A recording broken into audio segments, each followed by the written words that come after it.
Kemudian trilogi aset diharapkan juga mampu memberikan kontribusi terhadap kepribadian. Kepribadian tersebut antara lain apa? Untuk merefleksikan, memeriksa diri kita. Itu kalau kita bicara aset diri, yang berarti Anda dan kita dapat menjawab secara komprehensif pertanyaannya sebagai berikut. Siapa diri Anda? Kalau Anda pengelola sebuah aset desa, maka Anda bicara tentang aset desa. Saya adalah siapa? Dan yang kedua, di manakah posisi Anda saat ini? Jadi posisi itu menentukan apakah aset Anda bermanfaat, apakah tidak. Karena kemampuan Anda menaruh di posisi yang terbermanfaat. Kemudian yang ketiga, kemanakah sesungguhnya tujuan Anda? Orang memiliki kehidupan yang baik, memiliki satu rencana yang baik apabila Anda tahu tujuan Anda kemana. Kalau sudah ketahuan tujuannya, maka Anda harus mencapai langkah per langkah untuk mencapai sukses. Karena sukses itu adalah terminal satu dengan yang lain untuk menuju terminal yang paling besar. Jadi sukses itu sendiri adalah selalu berkembang bertahap. Sukses yang pertama, sukses yang kedua, sukses yang ketiga, sampai kemudian sampai ke tujuan Anda. Ketika Anda sudah sampai tujuan pun Anda pasti akan ingin lebih tinggi lagi. Itulah manusia. Kemudian mengapa Anda melakukan yang sedang Anda kerjakan saat ini? Itu pertanyaan mendasar ya, mendasar. Kenapa sekarang Anda mengerjakan saat ini sedang Anda kerjakan? Apakah itu sesuai dengan tujuan Anda? Apakah itu sesuai dengan posisi Anda saat ini? Apakah menjawab siapakah diri Anda itu? Ini berputar-putar di situ. Karena disinilah aset diri itu memberikan manfaat besar bagi saya dan bagi Anda semuanya. Nah, ini bisa kita pergunakan untuk melakukan pemeriksaan terhadap diri kita masing-masing.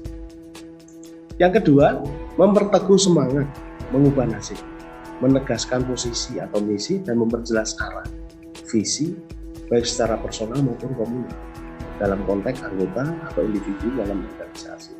Organisasi banyak sekali, dari organisasi bisnis, organisasi sosial, dan organisasi yang lain, yang itu menegaskan posisi Anda itu sebenarnya jadi apa? Jadi leader, jadi follower, atau tidak kedua-duanya. Terus di mana posisi kita sekarang? Ini yang menjadi pertanyaan. Sehingga dengan trilogi aset ini kita bisa mengukur bahwa saya adalah saya.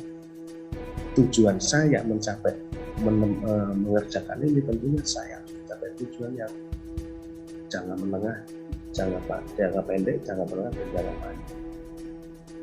Apakah Anda puas dengan kondisi saat ini? Apakah Anda tidak puas dengan kondisi saat ini? Ini tergantung dari visi Anda dan saya, ataupun visi kita. Karena visi itulah hidup kita menjadi sebuah tantangan. Kemudian yang ketiga adalah menemukan nilai baru dan mengembangkan jiwa kewirausahaan atau entrepreneurship spirit. Entrepreneurship spirit itu konsepnya bukan untuk bukan hanya ini kacamatanya bisnis, tidak hanya itu. Tapi sebuah kekuatan besar bahwa Anda adalah manajer terbaik bagi diri Anda. Ini entrepreneurship spirit. Jadi ketika kita berkontribusi terhadap diri kita itu optimal, maka pasti Anda akan mendapatkan feedback yang optimal pula. Ketika Anda menjadi manusia, maka optimalisasi itu tidak pernah berhenti. Kalau misalkan saya atau Anda mengelola sebuah akses bisnis atau namanya adalah entitas bisnis, boleh itu UMKM, boleh itu badan usaha milik desa, atau bahkan perusahaan-perusahaan sejenis seperti CP dan PT, maka entrepreneurship spirit itu menuntun kita semuanya untuk mencapai tujuan. Anda mampu membuat program diri Anda untuk mencapai satu tahapan tertentu, tingkat tertentu, sehingga Anda mencapai kesuksesan. Sukses yang mana yang mau Anda capai?